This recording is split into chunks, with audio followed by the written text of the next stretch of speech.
दुनिया में हर कोई इंसान के अंदर कुछ ना कुछ क्वालिटी होती है, ज़रूरत है उसे पहचानने की। आज मैं आपको एक कहानी के माध्यम से बताऊंगा कि कैसे आप अपने अंदर की छुपी हुई क्वालिटी को पहचान सकते हैं। अल्बर्ट आइंस्टाइन कहते हैं कि दुनिया में हर कोई इंसान जीनियस होता है, लेकिन अगर आप मछली को इस बात से जज करेंगे कि वो पेड़ पर नहीं चढ़ सकती, तो आप गलत बात कर रहे हैं।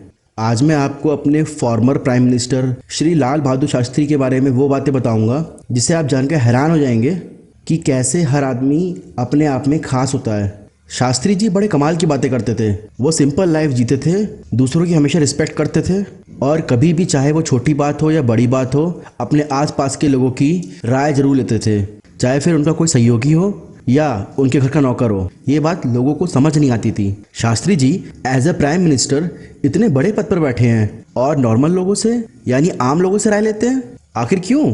तो एक दिन फाइनली उनके दोस्त ने हिम्मत करके उनसे पूछा कि शास्त्री जी एक बात बताइए, आप देश विदेश जैसे गंभीर मुद्दे पर चर्चा कर रहे होते हैं और नौकर से उस विषय में उसकी राय पूछ लेते हैं। मतलब कहाँ इतने बड़े और इम्पोर्टेंट मुद्दे और कहाँ ये नौकर? मतलब बात कुछ समझ नहीं आई, इसके पीछे का लॉजिक क्या है? तो शास्त्री जी ने कहा कि चलो तुमको एक छोटी सी कहानी सुनाता हूँ, शायद ये कहानी सुनने के बाद तुम्हें बात समझ में आ जाएगी। तो उन्होंने कहानी सुनानी शुरू किया।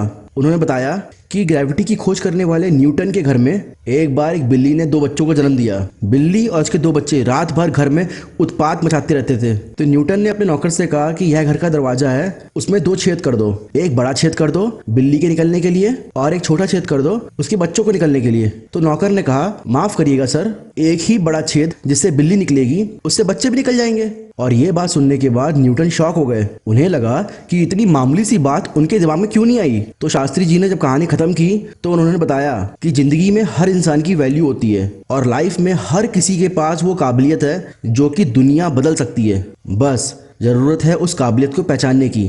तो दोस्तों इस कहानी से हमने सीखा कि जैसे आप हो वैसा मैं नहीं हूँ और जैसा मैं हूँ वैसे आप नहीं हो। इसीलिए अपनी काबिलियत को पहचानिए। तब तक के लिए जुड़े रहिए और अपनी लाइफ में वैल्यूज ऐड करते रहिए। धन्यवाद।